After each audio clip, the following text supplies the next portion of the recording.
My kamado is full of mold, and this is the kind of thing that I thought happened to other people in humid climates. Can I save it and make it safe to cook on again? Let me show you how. Mold grows best in moist environments, and I live in the middle of the desert, and I've had this kamado for several years, and I've never had this issue. But in my last cook, I sealed it up and left it there for several months, and now that I've gotten into it, I can tell that there's a bunch of mold growing on inside. Although I am wondering if it was because of the cook or if that moisture got in later because I haven't been covering it, but more on that in just a sec. So the first thing that I wanted to do is make sure that the kamado was really dry inside.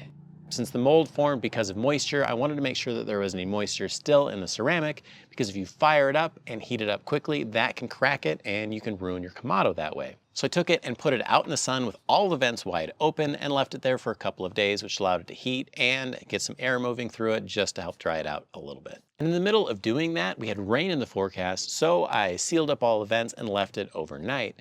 The next morning, I checked the kamado and the inside was nice and dry, but this gasket that goes around the edge was wet. So what I'm thinking happened is as the rain falls, it doesn't go inside of the kamado, but it does touch this gasket, which can allow it to wick onto the inside of the kamado. I think after I get this fixed, I'm gonna end up using a cover again to help avoid that. And this used to be my favorite grill, but I have a lot of them, so I haven't been using it as often, and that's how I got into this mess. And after a few days of sitting out in the sun with the vents open, it's as dry as I'm gonna be able to get it, and I wanna move on to the next step. We know that fire kills just about everything, and in this case, mold isn't going to survive above temperatures of 160 degrees Fahrenheit if it's there for a prolonged period. But I don't want to just kill the mold, I want to incinerate it. I want all the spores, everything completely gone, and get it as clean as possible. I'll bring it up to 225 degrees with a very small fire for an hour or two, and then I'll slowly open up the vents to raise up that temperature. And at the end, I'll open them as wide as they'll go and see how hot we can get it and burn off the rest. I'm going clean hand, dirty hand with this. I've got one hand that has a glove on it. I'm gonna use that to touch everything in the grill. I'm gonna use my clean hand for everything else. Just because everything is moldy, I don't wanna get any of that on me just in case. So we gotta take all these accessories off, all the grill grates, so we can get down to the charcoal, add some more, and then we'll go ahead and light it.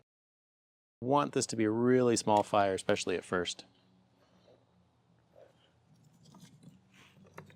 And as that's heating up, I'm gonna go ahead and put everything back in.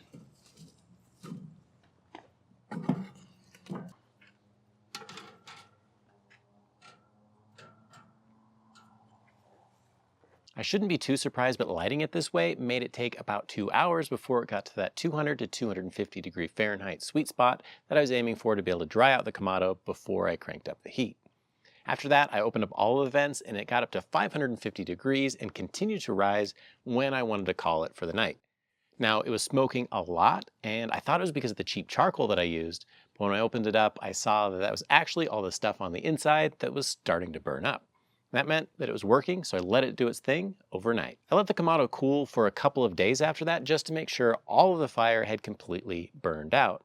And when I lifted the lid, I saw that some of the burnt down stuff had flaked off of the lid and landed on the grates below. So I took a plastic scraper and I scraped all of that off because I don't want that to land in my food later.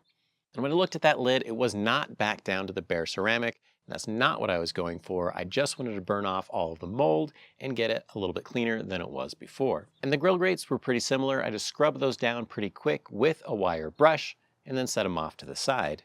Now the heat deflector cleaned up really nicely with that plastic scraper, and I got a lot of that ash off. Still wasn't clean enough to say cook a pizza on it, but it was more than serviceable for any of the long-term cooks, low and slow cooks that I would end up doing in the kamado. Once I got that out of the way, you can see that around the firebox, all the mold that was there is now completely burnt up and gone, which is exactly what I was going for. But you also see that there's a ton of ash inside of that firebox. And that's a big reason why you don't want to use cheap charcoal in a kamado, but I'll explain more about that here in a little bit. If you have any tips about how to clean up the ash inside of your kamado, I'd love to hear them down in the comments below.